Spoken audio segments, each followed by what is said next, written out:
So I just have the seized TRX 2.5R engine from my team associated RC10, and you can see it's fully seized. If I try hard enough,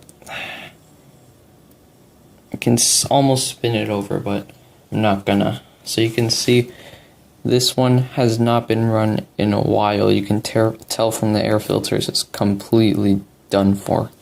So we're gonna get a new air filter for this one, but carb seems to be okay. But yeah, it is seized, so we're just gonna have to take this apart in WD-40 and hope that everything's in good condition, not rusted. So I am gonna be using my hex drivers to take off the engine screws now. So I've removed all the 5 screws. Sorry, it's kind of falling off, but I have not looked inside this engine, so I'm going to take off the cylinder head and see what's inside. Oh, okay, not bad. So I think the trouble is down there in the crankshaft and the bearings, probably all gummed up.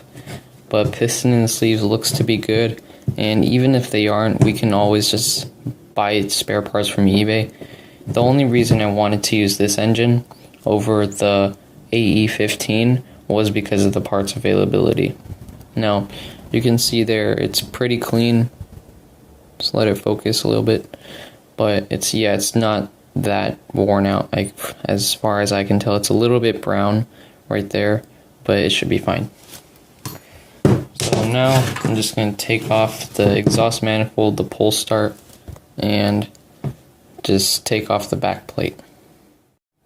Okay, so you can see I've now taken off the pull start, the exhaust manifold right here, and the one-way bearings. So let me just test whether the one-way bearing catches or not.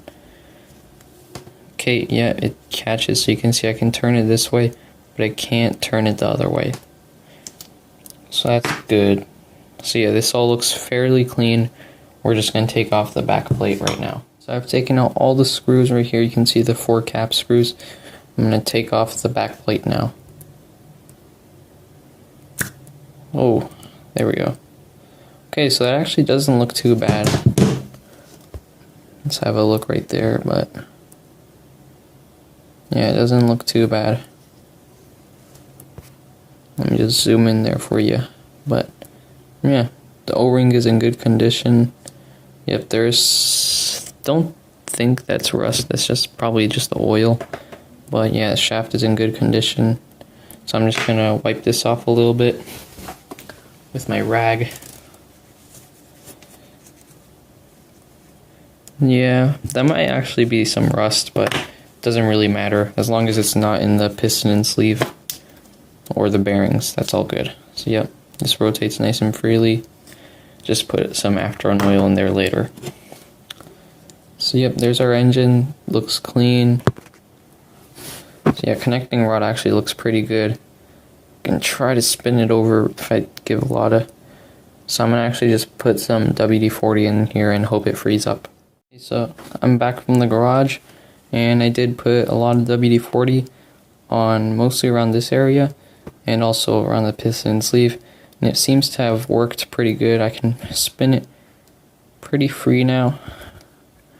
And it seems good. So I'm just going to clean these parts off with brake parts cleaner. And I think this is actually just a mixture of rust and also old nitro. But this part's are fine. There's nothing rusty in there. So I think it's all good. So I'm just going to clean all these parts off and I'll get back to you.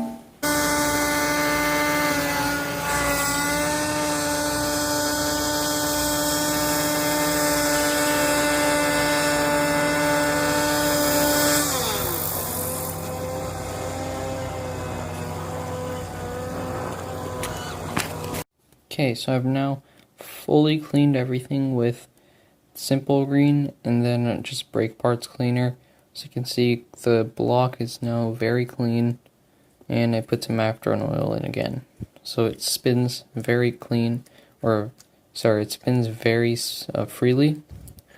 So I'm just going to take off the clutch wheel and just make sure nothing's nitty-gritty or anything, because when I spin it over it feels a little bit gritty. So it might just be the bearings. So we'll take it out, and also I'll just take off all the screws from the carburetor and make sure nothing's gummed up. But everything else is all nice and clean. You can see all that. So once I mess around with the carb and also take off the flywheel and stuff, I'll get back to you. So I've inspected the clutch bell and the bearings seem good. They don't seem gritty or anything, so that's all nice. And also the clutch shoes are very nice, and they don't look like they have a ton of wear. So we're just going to be keeping those. However, it still feels a little bit gritty. You can see like when it's turned over, it's like it feels a little bit gritty. So what I'm going to be doing is just taking off the flywheel and just inspecting the front bearing and just make sure nothing's, rusted up or anything. Also, I took off the high-speed needle, and there is just a little bit of rust, I think. You can see it's a little bit brown there, but that's not a good sign, so we're going to probably have to rebuild the carburetor. So I'm just going to do that and also take off the flywheel so I can gain access to the front bearing. So I've taken off the little nut right here that goes onto the carb screw right here, but problem is it doesn't have enough clearance. You can see right there for the carb to get off, because the carb is, you can see right there, it's hitting the flywheel. So I can't get this off no matter what. It does move, but I can't get it off, so I'm gonna have to go down to the garage and get the wrench and pry this flywheel nut off. So I managed to take off the flywheel with a wrench. Just got this nut off, and I took off the flywheel with a flathead screwdriver just because it was kind of stuck on the collet. So I can see it kind of feels rough. I don't know. I'm gonna have to take off the collet and inspect it more.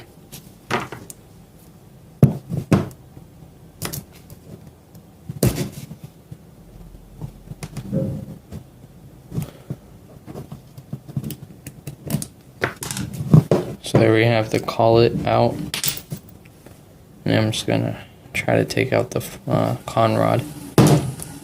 So that's our one washer. Oh, two washers actually.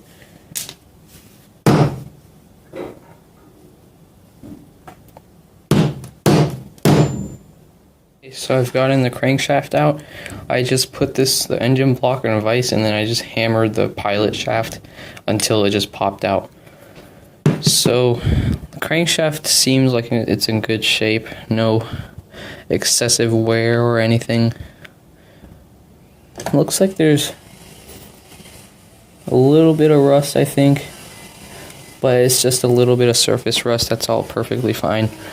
So we're just gonna keep this as is and just put it right there.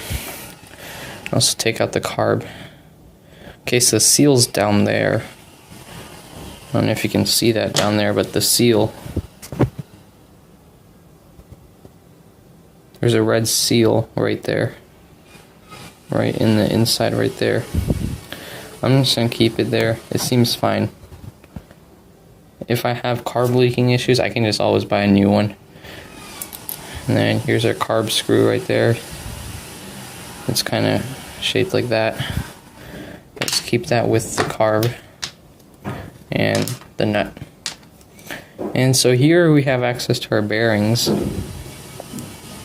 So the rear one kind of seems dirty-ish, but I can spin it fine. It's all good. But the front one is kind of frozen. Like I can almost spin it if I apply some pressure, but I can feel it has a lot of resistance. So I think this one's going to need to be replaced, and I think we can keep the rear one right now. But yeah, so these shouldn't be too hard to find on eBay or anything, because it's a Traxxas. So we'll see what happens. Okay, so I just have the engine block with the bearings right now on my bench vise, and then I'm just going to be heating this up with a blowtorch and taking out both the bearings. I'm just going to be doing both bearings because all the sets I found on eBay, they only sell the front and rear both as a set, so you have to kind of buy both. So I'm just going to be warming that up and I guess taking out the bearings. So I have my blowtorch right here.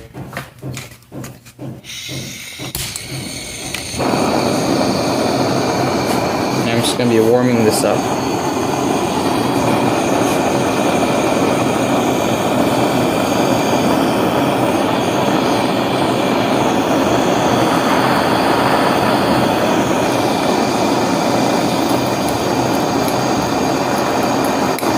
Oh, you can hear that, guys.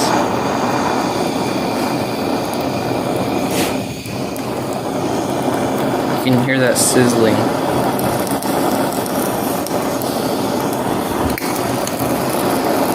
Oh yeah, it's sizzling, guys. Let me turn it back for you, but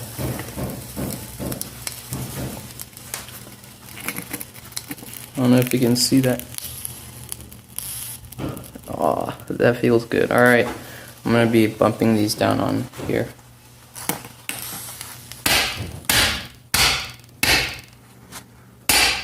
There we go. That's our rear bearing. So yeah, it actually looks kind of rusty, so it's good that I took that out first. I'm just going to be putting this to the side, and then I'm just going to continue heating it up on the front.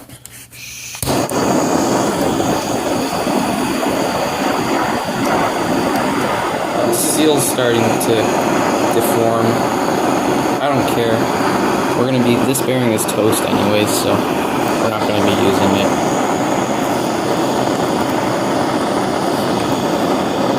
That should be good. I think, hopefully I don't set off the smoke alarm. Alright, so I'm just going to be smacking this down.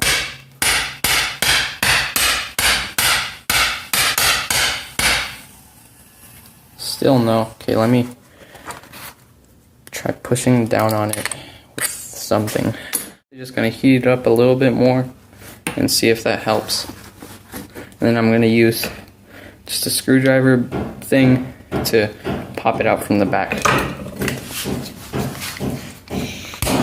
I also did put some WD-40 on it just to, I guess, penetrate and free it up.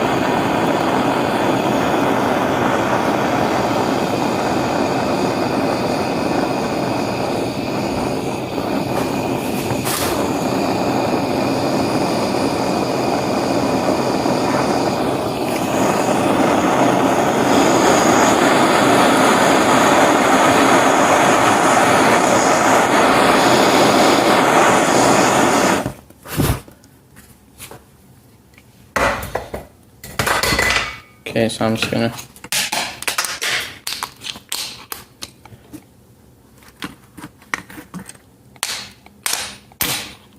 okay, there we go. So you can see that did the job, so I'm just gonna set this down here. And yep, that one looks like it's toast. Let me get a pair of Yep, that's pretty darn rusted, I would say. So yep, these bearings are toast. I'm going to be getting rid of them. And meanwhile, crankshaft looks okay. Obviously, we're just going to be reusing this. It just needs a good clean. So I'm going to go outside with some brake parts cleaner and we'll get right to it. Okay, so we're just back at the bench, and just so you guys can get a better look, so you can see it's kind of, you know, normal rust-ish kind of stuff on the engine block, but this is fine. This should be good. This is alright. We're just going to be reusing this crankcase. So here's also a better look at the bearings. So you can see front one, pretty nasty stuff right there. Sorry the lighting is bad, but it doesn't, actually doesn't, it's frozen. Okay. It's frozen, I can't spin it at all, so this one's toast, garbage.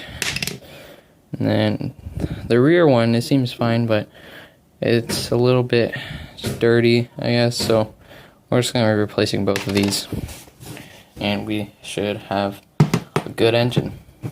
So here's also the piston and sleeve. These look pretty good. Not much, you know, browning on the piston. Not a lot.